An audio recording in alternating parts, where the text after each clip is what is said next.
Educación a tiempo parcial. Bien, y pasamos ahora a hablar de otro de los temas que hoy queremos entender más a fondo.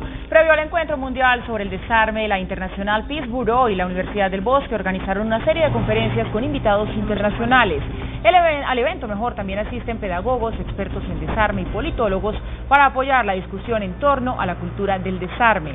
Una jornada que será el abrebocas a la discusión central en Berlín, que tendrá como tema central el desarme hacia la construcción para un clima de paz. Y sí, para hablar de este tema saludamos a Ana María Trujillo, internacionalista y coordinadora además del programa de Ciencias Políticas de la Universidad del Bosque. Ana María, bienvenida, gracias por estar aquí otra vez. Muchísimas gracias. Mire, esto está muy interesante, que Colombia se hace de como esas preconferencias que preparan un poco para lo que va a pasar ya en septiembre en Berlín, en este encuentro para hablar de desarme. Y quiero que empecemos por desmenuzar justamente el título de esa conferencia que se está llevando acá. Dice, el desarme en Colombia más allá del desarme bélico. Creo que aquí hay mucho que analizar, porque uno dice, pues yo me desarmo de las armas. ¿Cómo así que el desarme más allá del desarme bélico? Pues cuando nos uníamos el International Peace Bureau y la Universidad del Bosque, empezamos a pensar, bueno, si hay una conferencia internacional a principios de octubre, en Berlín, sobre desarme, Colombia es el escenario absolutamente importante. Pero empezamos a decir, bueno, ¿y realmente estamos hablando simplemente de un desarme bélico donde las FARC van a entregar sus armas, o realmente tenemos que ver más allá? Y consideramos que deberíamos estar hablando más de un desarme cultural, más de un desarme de corazones, porque es muy importante lo que está pasando. Lo que pasó ayer además nos coincidió perfecto el tema de la firma de paz. Pero lo más importante en realidad, y lo vemos en las encuestas, en las sensaciones, que empecemos también a desarmar nuestra cultura. Somos una cultura que, mucho más allá del conflicto armado, tenemos unas muertes violentas muy importantes. Cuando uno mira las cifras de muertes violentas en el país, uno se da cuenta que realmente la mayoría de las muertes violentas en el país no son por el conflicto armado. Y eso es absolutamente dramático. La población civil está armada, el crimen organizado está armado. Tenemos entonces que empezar a pensar el gasto militar. Hay tantas cosas por las cuales trabajar. Pero entonces ahí es donde viene la pregunta del millón: ¿cómo construir cultura de paz? Porque además esto en primer lugar tiene que ver como con un reeducarnos todos, pero además esto tomaría muchas generaciones, ¿o no?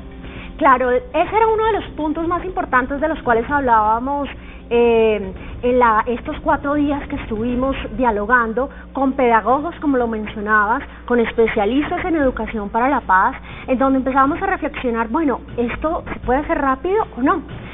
Y la conclusión es no se puede hacer rápido. De hecho, lo que encontramos son experiencias de comunidades que llevan más de 20 años trabajando en la construcción de paz. Y tuvimos experiencias de Chocó, de Putumayo, de Cauca, de Córdoba, y es evidente que no es inmediato. Esto es un proceso cultural que se construye día a día, donde es absolutamente fundamental que el Estado intervenga con políticas de educación, realmente digamos que dejemos también una cultura de esa obsesión. Yo siempre digo que el colombiano tiene una obsesión por yo tengo una buena negociación si gano todo y el otro pierde. Tenemos que empezar a pensarnos diferente. Pero ¿por qué los colombianos somos así? Somos realmente agresivos, reaccionamos así en cosas tan simples y tan cotidianas como en medio de un trancón. Somos agresivos, somos violentos. ¿De dónde viene eso?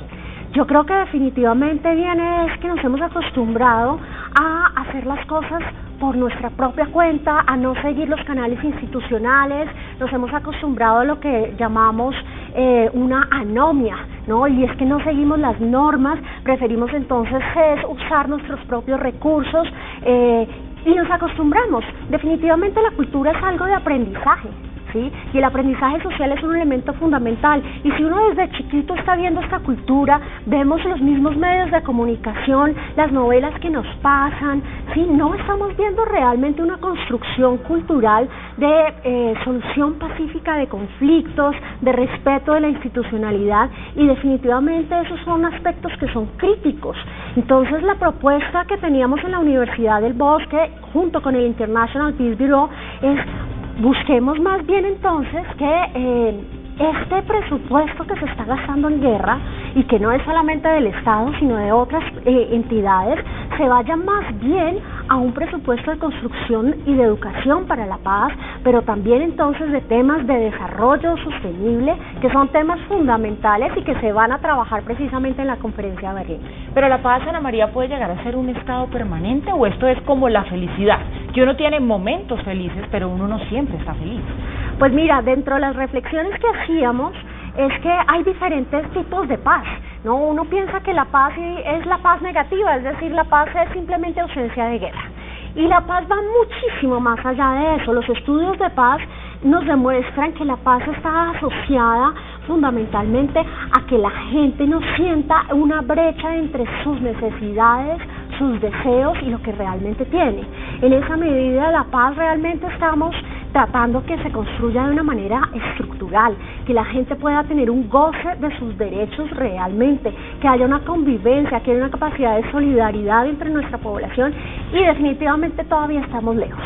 Sí. Tenemos experiencias maravillosas que las vivíamos en la Universidad del Bosque estos días y con el International Peace Bureau, ver uno realmente la gente que ha vivido el conflicto, pero que es capaz de atreverse a decir: sí, nos va a tocar recibir a los guerrilleros como muchas veces nos tocó recibir a los paramilitares y somos víctimas de ellos, pero si queremos cambiar esto, si queremos que se dejen llevar a nuestros niños a las guerras, pues hay que empezar a hacer unos cambios sociales importantes. Oye, usted lo ha dicho, Ana María, es un reto fuerte, es un reto que toma mucho tiempo, pero si no empezamos, pues nunca vamos a hacer también esa construcción. Ana María Trujillo, coordinadora del programa de Ciencias Políticas de la Universidad del Bosque, gracias por estar esta noche aquí con nosotros en Red Más Internacional. Muchísimas gracias a ti. Bienvenidísima siempre, nos vamos así a pausa, ya regresamos para nuestro tercer segmento de noticias y nuestro cierre, ya volvemos.